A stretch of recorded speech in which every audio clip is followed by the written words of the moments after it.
CWU. Thank you, President. Congress telephoned to the CWU to move the motion in the name of my union and to hopefully get your full support for our continued and determined efforts to protect this national institution, the People's Post, from the potential damages of privatisation. Congress Royal Mail should never have been privatised. We believe there is an intellectual argument for natural monopolies in the public interest, and we believe that Royal Mail is one of those. It was sold off so quickly, so cheaply, so casually by a government, despite the fact that it still has a massive public service obligation enshrined in statute.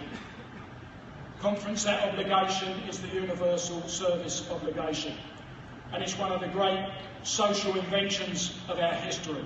A guaranteed delivery to every single address in this country, 6 days a week, at a uniform price, regardless of who you are or where you live.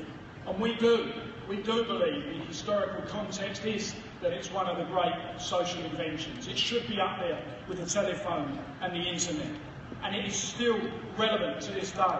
400 years later, it is still serving the public of this country without discrimination. Whether you're rich or you're poor, whether you live in a mansion or a prefab, in a city or a village, or the most remote parts of this country, a postal worker will get to you, if required, 6 days a week at a uniform price. The privatisation of Royal Mail, without doubt, like many others, was born out of dogma and is being raised on deceit. And the deceit, in our opinion, is the regulator, Ofcom, supposedly there to look after the USO and the public service, but seeming to us putting all its efforts into attacking Royal Mail and this union and our members' terms and conditions.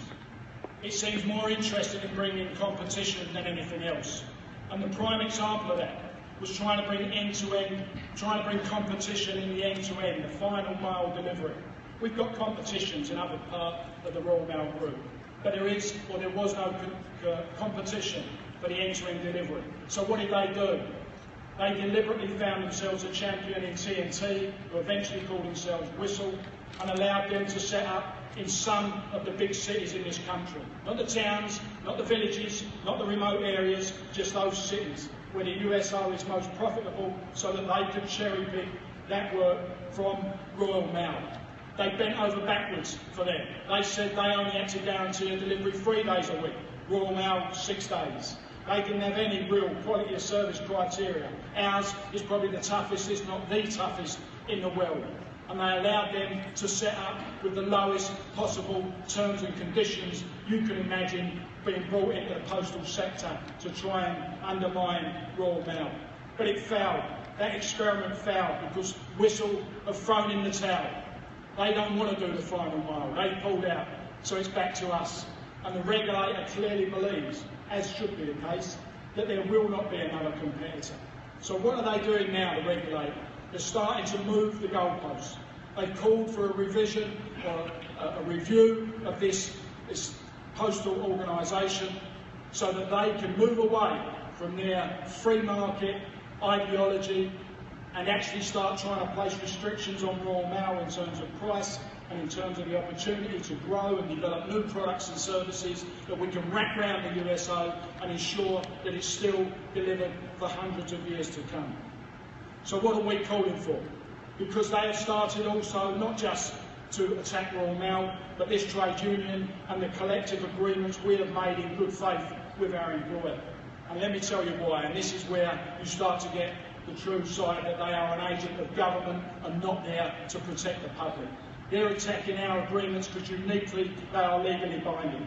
And those agreements stop them breaking up the Royal Mail group and selling off the most profitable areas. Those agreements stop the introduction of a two-tier workforce. They stop the introduction of zero-hour contracts. And perhaps more fundamentally, they enshrine legally our collective bargaining and industrial relations framework agreement, which gives us the legal right to a rep on every shift and in every workplace where Royal Mail operate. So they're attacking us. So we're calling for a conference. new legislation to protect the six-day USO. We're calling for this regulator to be reviewed, reined in, and to do exactly what it should do and protect the USO. We're calling for the government not to sell off its final shares and retain a public voice in this industry. And we are also calling for a future Labour government to put right this crime to the British public and bring Royal Mail back into public ownership. And I use the word crime, Conference.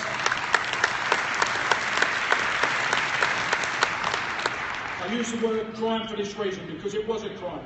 The government themselves admit that their way they undervalued and sold off Royal Mail to do it quickly, undermined and lost the public purse somewhere in the region of £1 billion.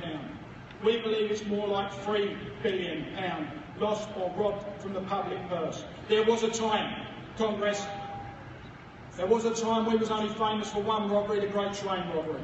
Now we've got the Royal Mail privatisation scandal, and the political villains should be locked up the same as those other robbers and be safe for society. Thank you. For the GMB,